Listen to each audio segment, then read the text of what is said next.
This is brought to you by Nerdlerd, the joke series. One day, a wife came home early and found her husband in their bedroom making love to a very attractive young woman. Naturally, she was very upset. "You are a disrespectful pig," she cried. "How dare you do this to me? I'm a faithful wife, the mother of your children. I'm leaving you. I want a divorce right away." The husband replied, "Hang on just a minute, love, so at least I can tell you what happened." "Go ahead," she sobbed, "but they'll be the last words you'll say to me." So the husband began.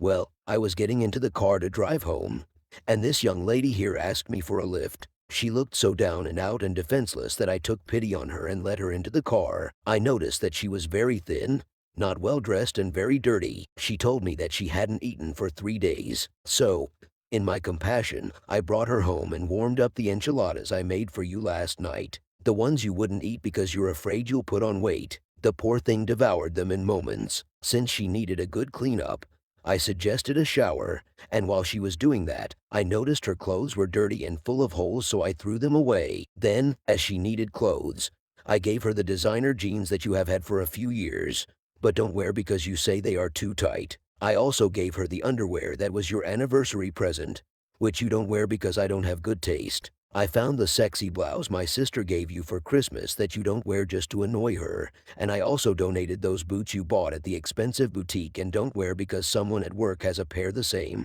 The husband took a quick breath and continued. "She was so grateful for my understanding and help that as I walked her to the door, she turned to me with tears in her eyes and said, 'Do you have anything else that your wife doesn't use?'